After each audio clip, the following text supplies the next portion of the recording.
Fahameraba-tsika tsirairay avindray atratra ity alatsinainy maraina fa raika am'roapolo volana aprily ity misaotra an'Andriamanitra hatranisika fa mbola nomeny an'izao fotoana manokan'izao indray afahantsika mandray ny teniny irina dia mbo fanantenana sy hitombo faniriana andinika mandrakariva ny tenin'Andriamanitra ny isika. Aloha indelatsika ny amin'ny Mofon'Aina anio dia vavakisika. Riranay tsara indrindra mbola velom-pisaoranao izahay ny amin'ny fitahinao sy fitantananao anay misaotra anao indrindra taio satria mbola afaka miaona aminao izay ankehitriny. Misaotra anao koa ny amin'ny mpanomponao izay mien'izao fandarana izao. Meo azy ny herinao ankahirezo amin'ny fomba manokana izy amin'izao maraina izao mba tsy hanatahotra ary anao ny sitraponao araka ny tokony ho izy ho vavolombelonao ihany koa amin'ny toerana rehetra sy amin'ny fotoana rehetra aminaran'i Jesosy. Amen. Lohatenin'ny Mofon'Ainantsika androany dia manao hoe fanandramana mahafinaritra. Nalaina amin'ny Lioka toko 4:5 manao hoe dia nanokatra ny sain'izy ireo izy hahalala ny soratra masina. Amen. Sokafy amin'ny tanorantsika ny Baiboly, tario amin'ireo harena miafina ao ny fahalianany, ampianaro izy hitrandraka an'ireo vadisoa ny fahamarinanao dia azo hery sy fahalalana izy ireo. Takizay tsy azo ny fianarana filozofia rehetra omena azy mihitsy. Mampitombo ny herin'ny saina amin'ny fomba izay tsy azontsika hoeritreretina mihitsy sy tsy haintsika zavaina tanteraka ireo zava-dehibe izay resahana ao anatin'ny Baiboly. Ny fahatsoran'ireo teny masina raketiny, ireo lohahevitra ambony izay asehony amin'ny saina ary ny fahazavana mamiraperatra madio avy amin'ny seza fiandrianan'Andriamanitra izay manazava ny vahatakarany.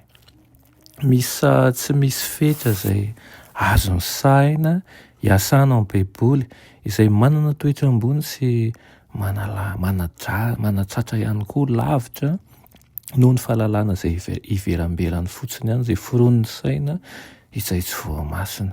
Toy ny ahavon'ny lanitra amin'ny tany tahaka an'izany. Napetraka eo am-pelantanan'ny tsirairay ny tantara masina momba ny tantaran'ny olombelona. Afaka manomboka mandinika an'izany avokoa ny rehetra ankehitriny ary azo fantarina ny amin'ireo ray aman-drenitsika voalohany tao Edena, tao anatin'ny tsy fananantsiny sy ny fahamasinana.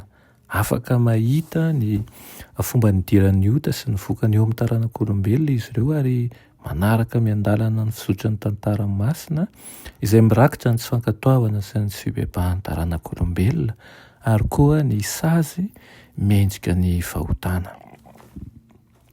Afaka mifandahatra amin'ireo patriarka sy mpaminany ny mpamaky, afaka manatrika an'ireo toe-javatra mampahery indrindra ihany koa ary afaka mahita ny Kristy izay mpanjakan'ny lanitra. Nitovy amin'Andriamanitra, nidina tetỳ an-tany mba natanteraka ny drafi-pamonjena ary nanapatapaka ny rojo izay namatorana ny satanany olombelona zany mba ho azon'izy ireo atao indray ny hitondra ny endrik'Andriamanitra io aminy. I Kristy ny tafin'ny maha olombelona, tena olombelona nandritra ny 3 taona, nanolotra ny ainy ho fanatitra noho ny ota mba hamonjena ny olona tsy ho very. Izany lohahevitra mendrika ho saintsainina sy ho dinihina ary fantohana indrindra.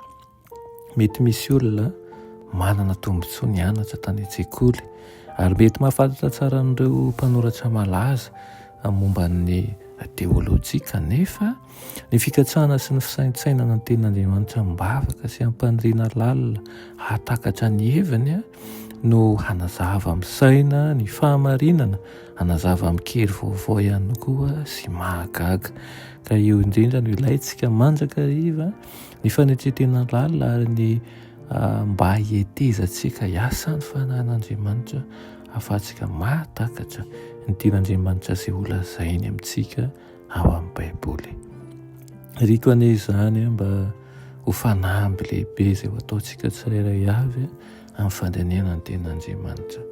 Vavakisika, ianay tsara indrisan-danitra mbola misaotra anao izay ny amin'izany teninao izany dia mangataka aminao trano izahay mba ny hahafahanay mandroso ampikatsahana ny fahamarinanao ka handray lesina izahay isan'andro mba hahafahanay manitsy ny dianay aminaran'i Jesosy. Amen.